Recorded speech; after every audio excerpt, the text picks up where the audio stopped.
Assalamualaikum warahmatullahi wabarakatuh. Alhamdulillahilladzi arsala rasulahu bil huda wa dinil haqq liyuzhirahu 'ala ad-dini kullihi walau karihal kafirun. Asyhadu an la ilaha illallah wahdahu la syarika lahu wa asyhadu anna Muhammadan 'abduhu wa rasuluh. Allahumma salli ala Muhammad wa ala alihi wa ashabihi wa man tabi'ahum bi ihsani ila yaumiddin. Amma ba'd. Hadirin hadirat Bapak Ibu sedang jemaah yang berbahagia. Bersyukur kita kepada Allah Subhanahu wa taala dalam limpahan rahmat karunia-Nya. Siang yang berbahagia ini Allah masih anugerahkan kita umur yang panjang. Diberikan kekuatan dan kesempatan untuk kembali hadir di tempat yang mulia ini dalam rangka melaksanakan salat fardu zuhur, dan mudah-mudahan tentunya seluruh amal ibadah yang kita lakukan diterima oleh Allah Subhanahu wa taala. Salawat beruraikan salam tercurahkan pada baginda alam Nabi Muhammad sallallahu alaihi wasallam. Allahumma salli ala Muhammad. Mudah-mudahan tentunya dengan senantiasa bersalawat kepada beliau, kita termasuk di antara bagian orang-orang yang mendapatkan syafaatnya.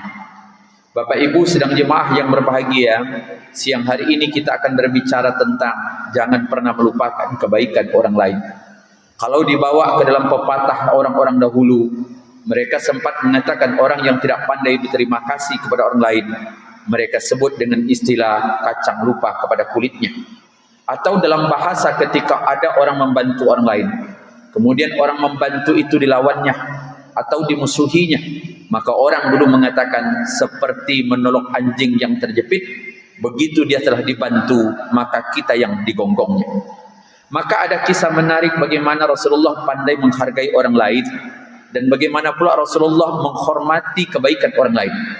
Dulu ketika Islam awal-awal pindah ke Madinah atau hijrah, maka salah satu keluarga yang menyambut perintah Allah itu adalah keluarga Abu Salamah. Abu Salamah dengan anak dan istrinya beringkat meninggalkan Mekah. Tapi sayang di dalam perjalanan perbatasan, maka diketahui oleh sang keluarga istrinya. Maka sang anak dan istrinya diambil. Kemudian Abu Salamah pun melanjutkan perjalanan itu ke Kubah. Tetapi setelah 1 tahun, sang keluarga menahan yang namanya Ummu Salamah berserta anaknya. Maka setiap saat dia hanya menangis, sebuah kerinduan yang mendalam bagaimana dia bisa berkumpul dengan sang suami Abu Salamah. Maka ada di antara masyarakat ketika itu memberikan nasihat kepada keluarganya agar yang namanya Ummu Salamah dan anaknya dibiarkan begitu saja, kemudian pergi menemui sang suami, ikut untuk hijrah ke Madinah. Begitu keluarga sudah sepakat, maka ketika itu akhirnya Ummu Salamah dan anaknya dibiarkan pergi. Tapi dia pun tidak tahu kemana dia arahnya. Sebagai seorang perempuan dengan anak yang masih kecil, maka Ummu Salamah tidak ada yang membantunya. Selain mereka tentunya ada kebencian terhadap Islam. Yang kedua, mereka tidak sanggup untuk mengantarkan betapa jauhnya perjalanan dari Mekah ke Madinah. Tapi di antara begitu banyak, ada seorang sahabat yang bernama Utsman bin Talha. Utsman bin Talha ini begitu menengok Ummu Salamah bertekuk lutut, tidak mungkin dia melakukan perjalanan yang begitu jauh, apalagi seorang perempuan. Di samping tidak ada kendaraan yang akan mengantarnya, dia pun tidak tahu jalan. Maka saat itu orang yang mengantarkan mereka adalah Utsman bin Talha. Dibawa oleh Utsman bin Talha Ummu Salamah dan anaknya, diantarkan ke Kuba, dan disitulah dia bertemu kembali dengan suaminya Abu Salamah. Tapi sedang jemaah yang berbahagia, masa terus berjalan. Apa yang terjadi? Abu Salamah ketika itu wafat. Ketika sampai masa iddahnya bagi seorang wanita, maka Ummu Salamah dinikahi oleh Rasulullah. Maka semenjak itu jadilah Ummu Salamah Ummul Mukminin, ibu-ibunya orang-orang mukmin. Maka pada tahun ke-10 Hijriah, apa yang terjadi? Nabi berserta orang-orang Islam menaklukkan kota Mekah. Artinya Mekah dikuasai dan orang-orang kafir Quraisy ketika itu tersingkir. Termasuklah ketika itu orang yang masuk Islam pada saat Fathul Makkah adalah Utsman bin Talha. Maka ketika itu setelah Mekah ditaklukkan, orang-orang mengharapkan kepada Rasulullah bahwa Rasulullah memberikan kunci Ka'bah itu kepada mereka. Tidak tanggung-tanggung, orang yang meminta agar kunci Ka'bah itu diberikan adalah paman Nabi Abbas, dan juga kemenakan pamannya atau anak dari Abu Talib yang bernama Ali bin Abi Talib. Tapi ketika itu Rasulullah tidak memberikan kepada keluarganya, baik pamannya Abbas ataupun Ali bin Abi Thalib radhiyallahu anhuma. Tetapi yang dicari oleh Rasulullah apa? Yang dicari adalah Utsman bin Talha. Maka ketika itu dia katakan, kunci ini saya berikan kepada Utsman bin Talha. Apa alasan Rasulullah memberikan kepada Utsman bin Talha? Karena dia katakan, orang yang pernah membantu istri saya adalah Utsman bin Talha. Maka karena Utsman bin Talha itu dari Bani Syaibah, maka dari zaman Nabi sampai hari ini, orang yang memegang kunci Ka'bah itu dari Bani Syaibah dan bukan kerajaan Arab Saudi. Lantas kepada siapa diberikannya pengurusan air Zam-Zam? Maka sumur air Zam-Zam dipegang dan diamanahkan kepada paman Nabi Abbas ketika itu. Maka sidang jemaah yang berbahagia, apa yang kita nikmati? Betapa hebatnya Rasulullah.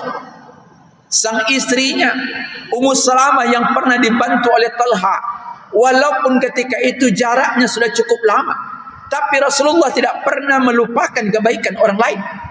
Maka di dalam Islam, apa yang diajarkan salah satunya kepada kita, ketika ada orang berbuat baik kepada kita, maka kewajiban kita adalah untuk mengucapkan terima kasih. Karena Bapak Ibu sidang jemaah yang berbahagia, tidak satu pun di antara kita yang mampu menyelesaikan seluruh urusannya kecuali melibatkan orang lain. Bapak hari ini makan nasi, tapi nasi bukan langsung berubah begitu saja. Dari beras, beras berasal dari padi, padi ditanam oleh para petani dengan begitu lama menghilangkan seluruh hama, orang terlibat di dalamnya. Maka ketika orang pandai berterima kasih, disitulah keelokan akhlak sebagai seorang mukmin.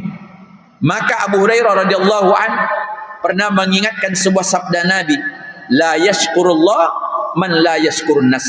Tidak akan pandai berterima kasih kepada Allah atau bersyukur kepada Allah orang yang tidak pernah berterima kasih kepada manusia. Lantas sidang jemaah yang berbahagia, bagaimana kita menghadapi hadis ini? Ada dua pendapat ulama. Pertama dikatakan, kalau ada orang yang pandai bersyukur kepada Allah, tapi dia tidak pandai berterima kasih kepada manusia, maka sesungguhnya imannya tidak sempurna, rasa syukur itu tidak akan elok. Yang kedua, apa yang dikatakan oleh para ulama, orang yang tidak pandai berterima kasih kepada manusia, maka dia tidak akan pandai bersyukur kepada Allah. Bahwa hebat apapun syukur orang kepada Allah tapi tidak pandai berterima kasih kepada manusia, maka dia bukan masuk bagian orang bersyukur kepada Allah. Maka sidang jemaah yang berbahagia, apa yang perlu kita ingatkan? Jika tangan terlampau pendek untuk membalas kebaikan orang lain, maka panjangkan lidah untuk mendoakan kebaikan baginya. Sekali lagi orang dulu mengatakan, kalau tangan ini pendek untuk membalas kebaikan orang lain, maka panjangkan doa untuk mendoakan mereka.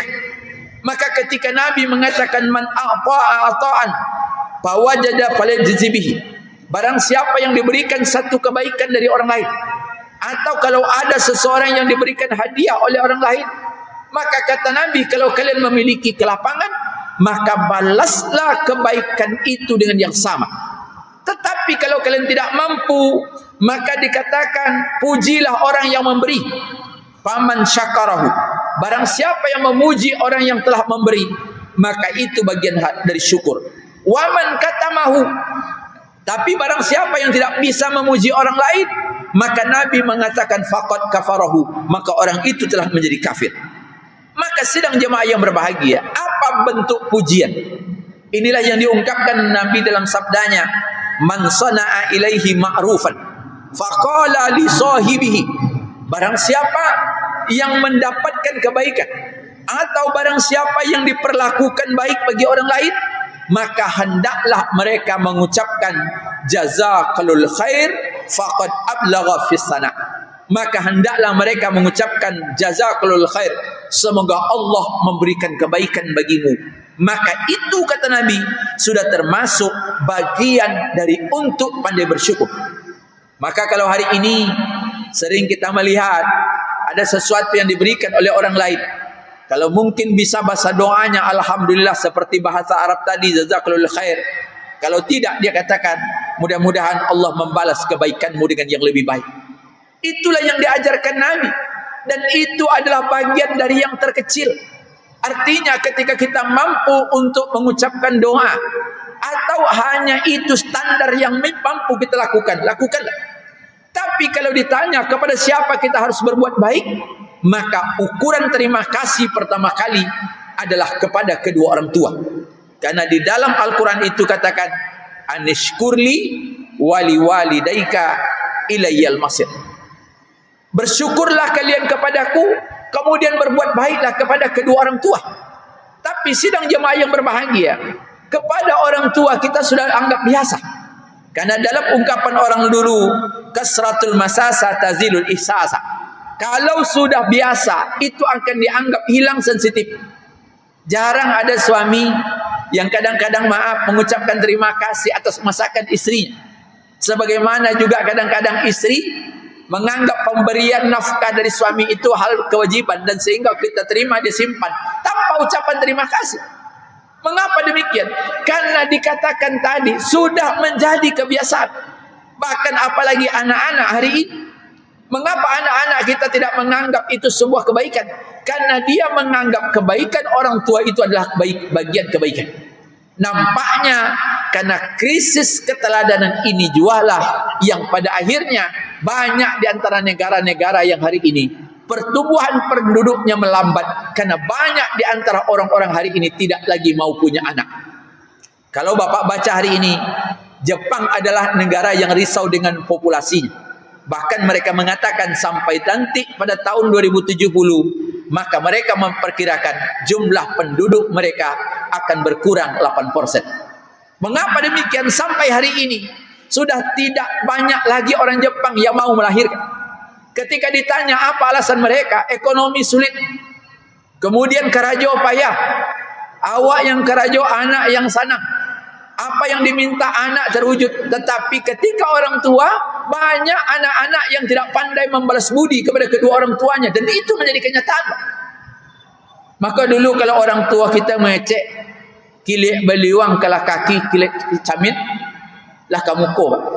Apa yang menjadi harta orang tua, itu menjadi harta anak. Tapi begitu kita sudah tua, Pak, kekayaan anak itu tidak otomatis menjadi milik kita. Walaupun hadis mengatakan anta wa maluka li abika. Engkau dan hartamu adalah milik orang tuamu. Itu ungkapan hadis. Itu benar, tapi tidak begitu terjadi di tengah masyarakat. Berapa banyak orang-orang tua yang hari ini hak-haknya terabaikan, disingkirkan jauh. Bahkan ada anak yang tidak lagi begitu merantau, nggak pernah pulang. Jangankan untuk memberikan nafkah bagi kedua orang tuanya, untuk menelpon saja berapa banyak di antara anak-anak yang hari ini tak tahu diri lagi.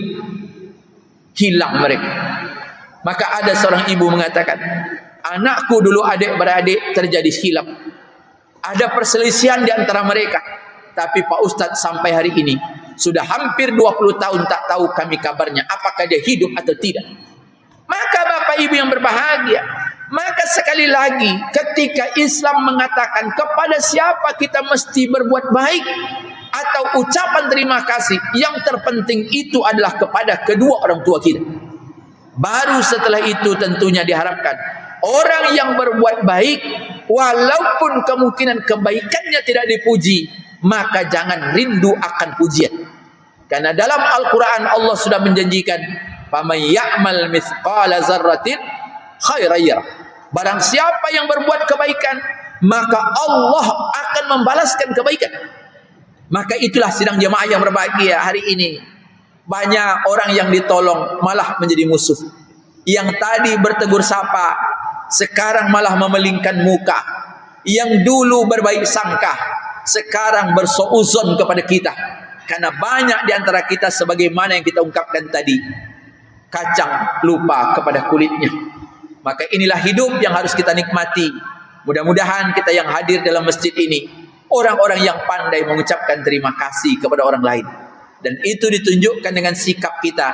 Karena Islam sesungguhnya sekali lagi, adab yang terbaik, Islam mengajarkan kepada kita bagaimana kebaikan kita senantiasa menjadi elok di tengah orang-orang lain. Mari kita menjadi orang yang pandai ucapan terima kasih. Walaupun maaf, bisa jadi kebaikan itu kecil, Tapi ingat, sekecil apapun kebaikan, paling tidak ia telah menjadi bagian untuk keamanan dan kenyamanan hidup kita. Mudah-mudahan ada manfaatnya.